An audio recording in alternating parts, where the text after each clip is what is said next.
Porque la principal herramienta para evitar accidentes es la prevención.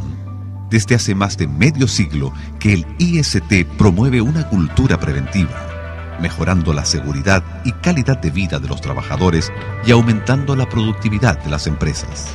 Con su amplia red de centros de atención, dotados de la más moderna tecnología y los recursos humanos más calificados, el IST brinda una atención de primera calidad. IST, especialistas en prevención.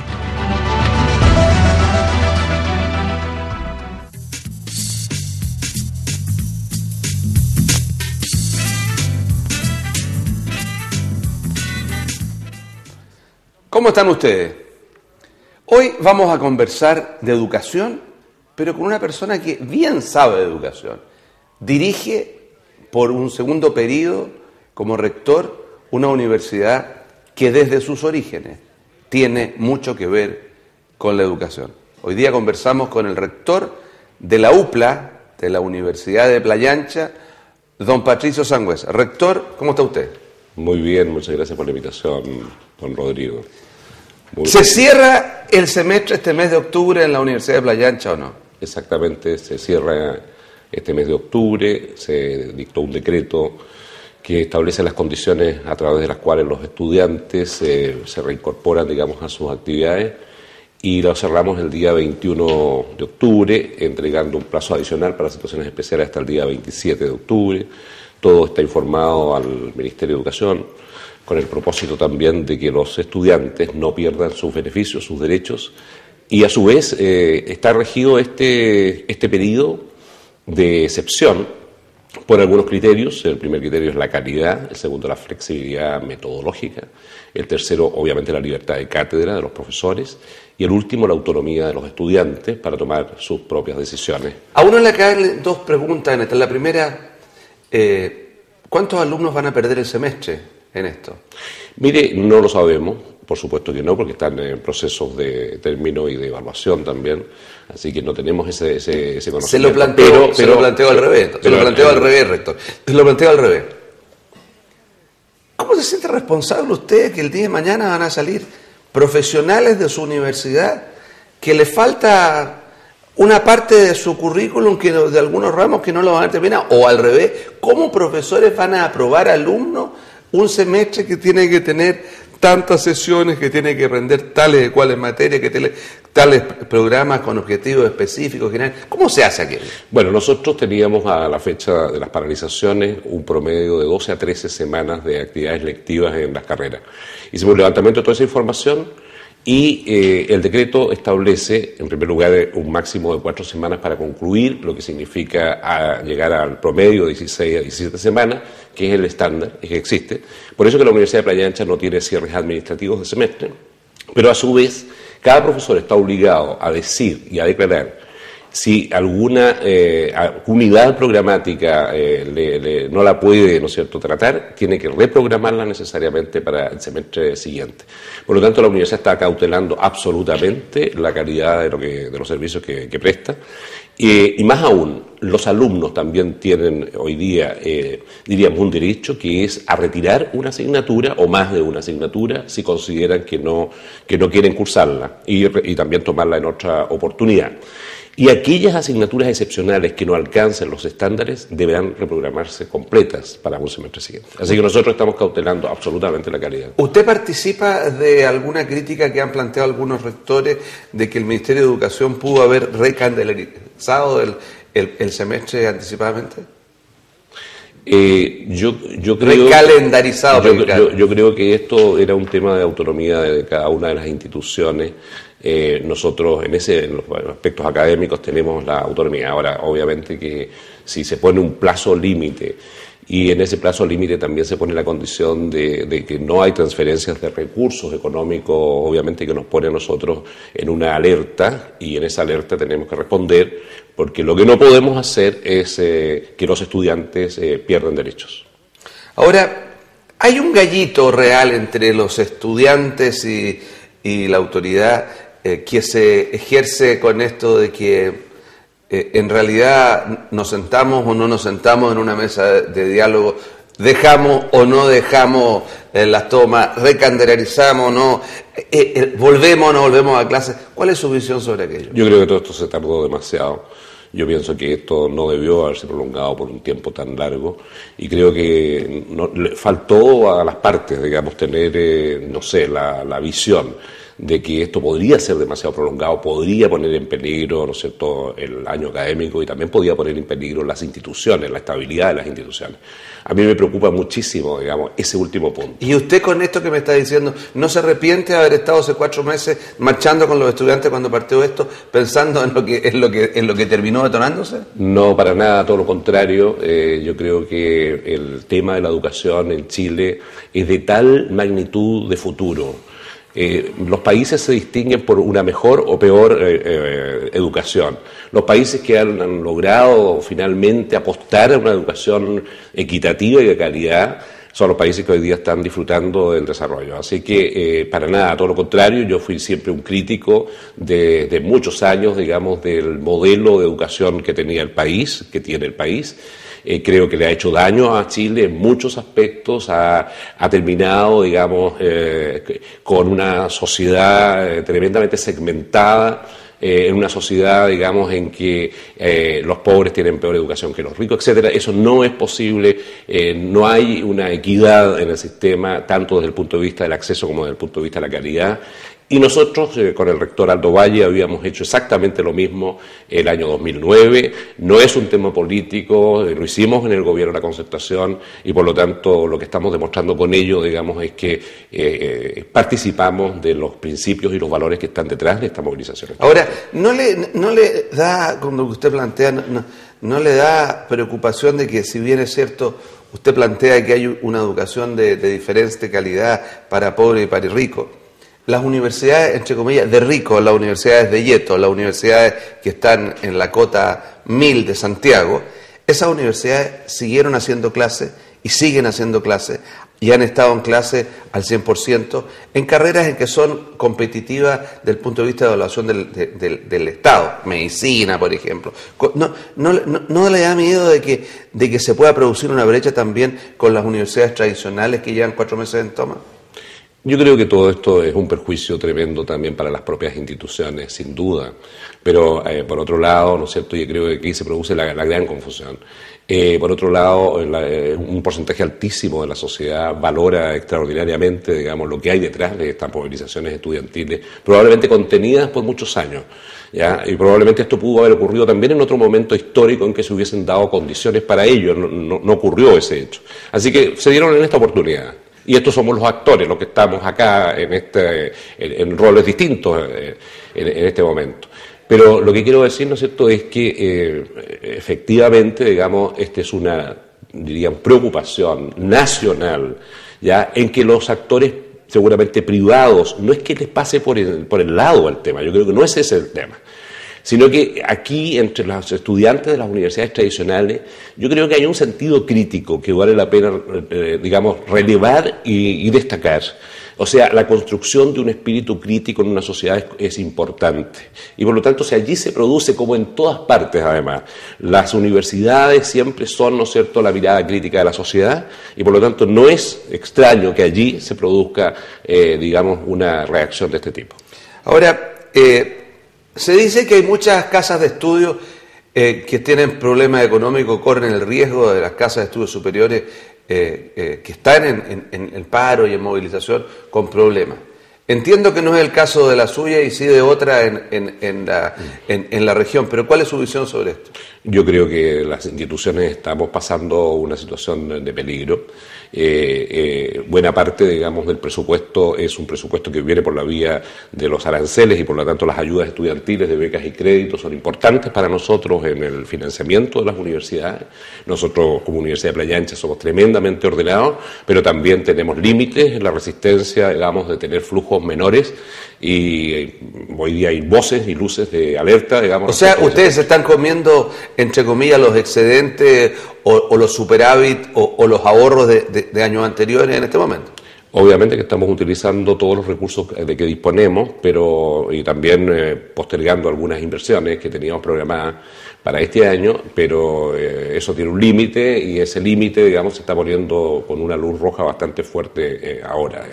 Imagino que, ahora hablar de temas económicos, imagino que a propósito de esas críticas que usted consideró muy malintencionadas de algún consejero regional relacionado con algunos dineros de unos proyectos Corfo, cuyas rendiciones en un principio fueron objetadas y entiendo que fueron aclaradas, me imagino que se habrá tomado todas las medidas para que esas cosas no se utilicen platas que no correspondan en usos que no correspondan, rector.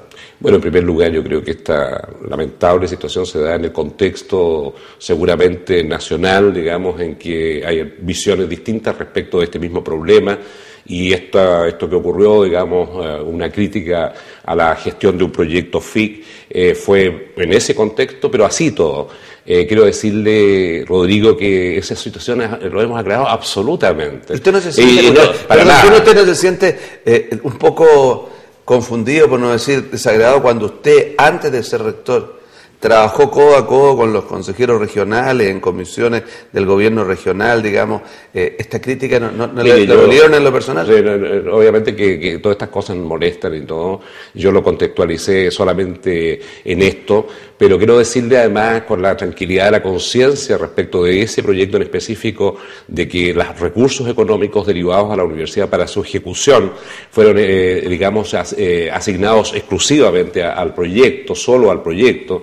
El error posible que se le imputa a la universidad es el hecho de haber depositado esos recursos a plazo, de tal modo de generar algunos intereses, pero fueron intereses que fueron para el proyecto también, no para otro destino.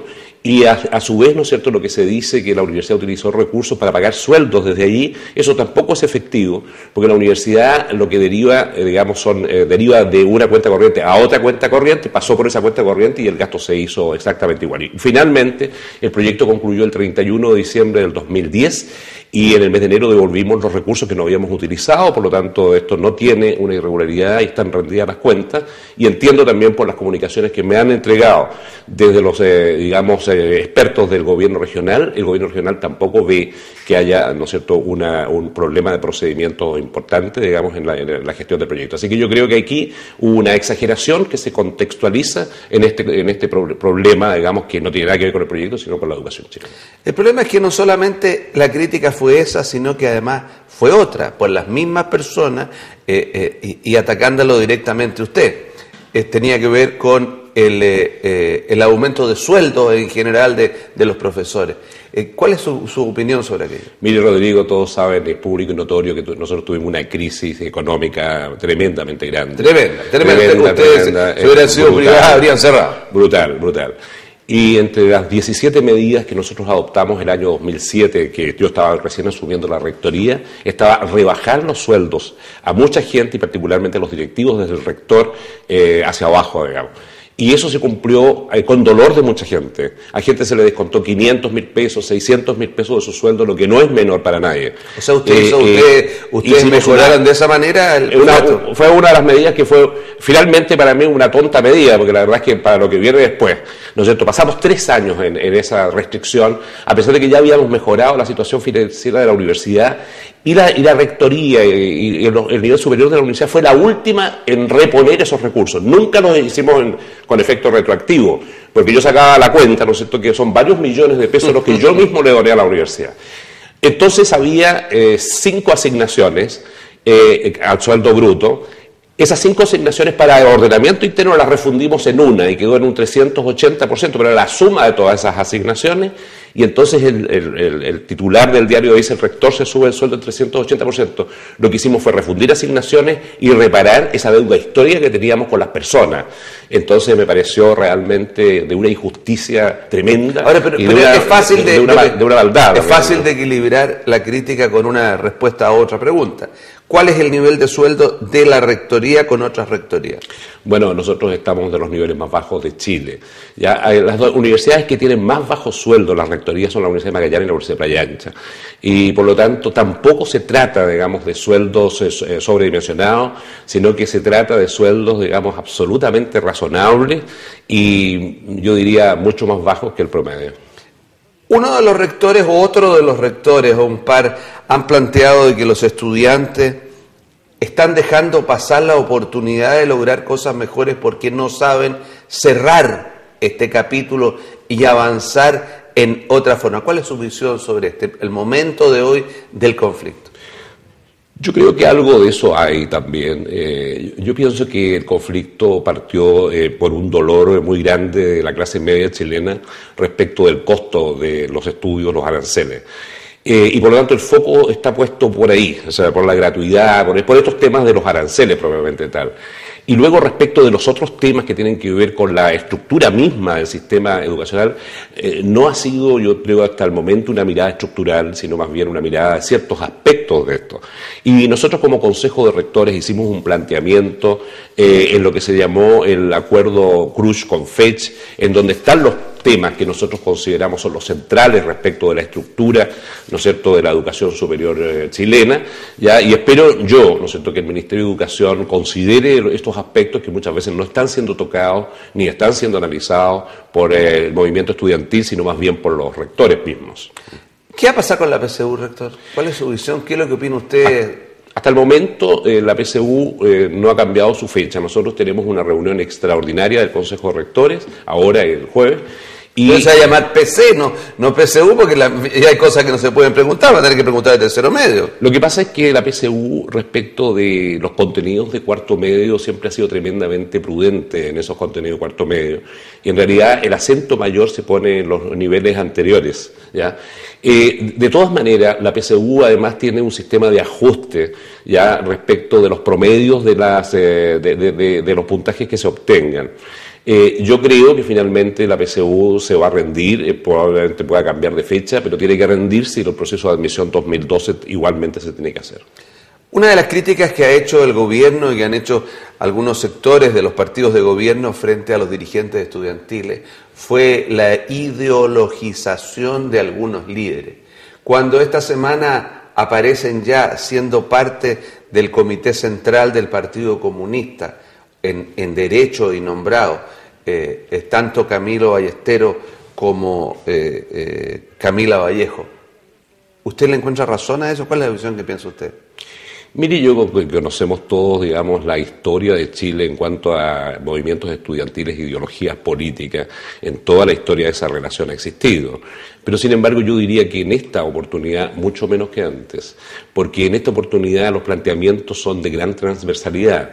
Y si uno podrá decir que los dirigentes estudiantiles puedan tener determinados signos políticos, pero, sin embargo, la sociedad chilena, ¿no es cierto?, en un porcentaje tan elevado, que supera el 85%, lo que hace es decir, este es un tema transversal y, por lo tanto, no está tan teñido de ideología, quizás como en el pasado, en el pasado incluso más.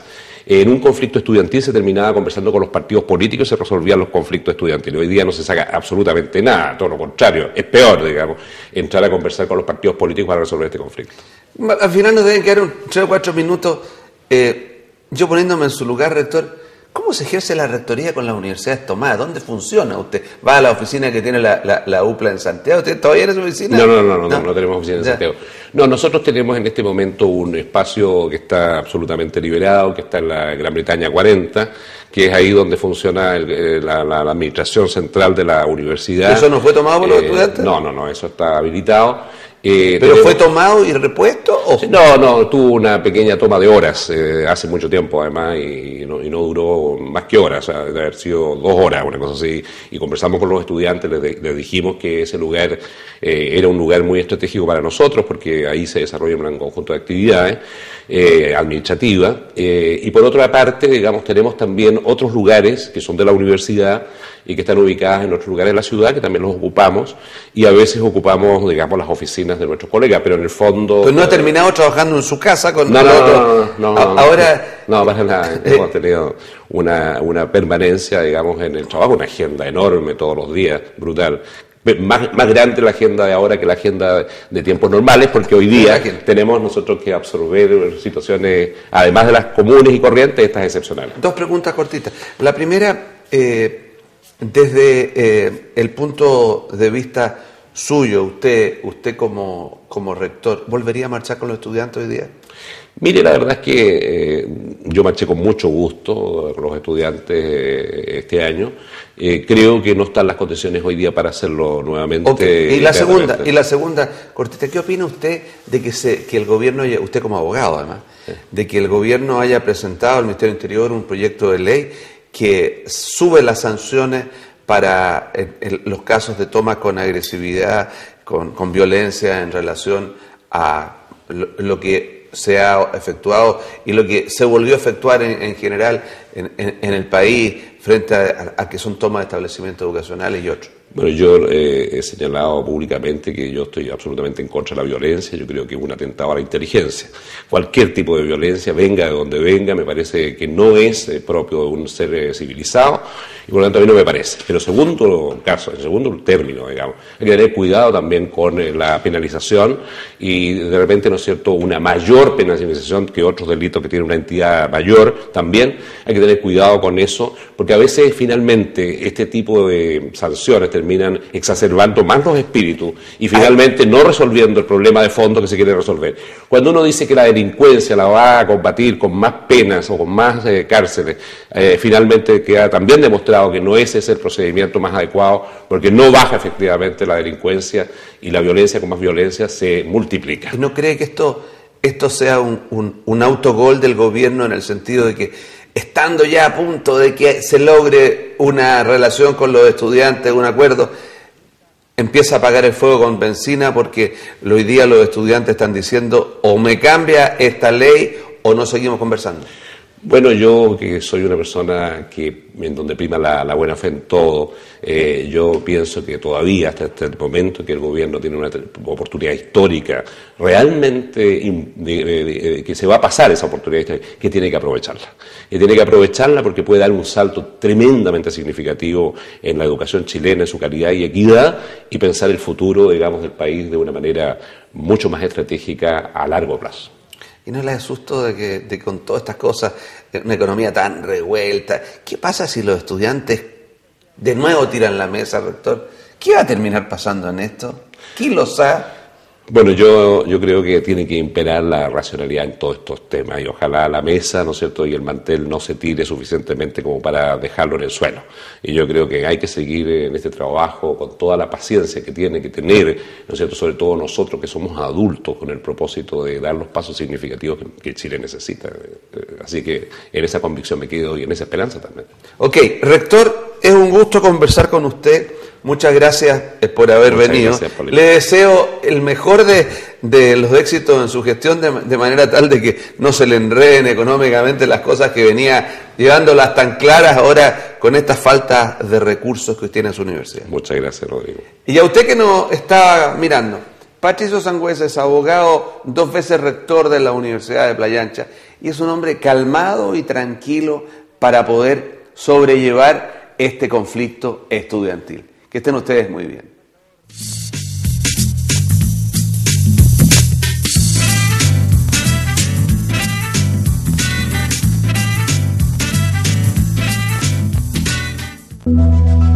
Porque la principal herramienta para evitar accidentes es la prevención. Desde hace más de medio siglo que el IST promueve una cultura preventiva, mejorando la seguridad y calidad de vida de los trabajadores y aumentando la productividad de las empresas. Con su amplia red de centros de atención, dotados de la más moderna tecnología y los recursos humanos más calificados, el IST brinda una atención de primera calidad. IST, desde siempre, en la Quinta Región.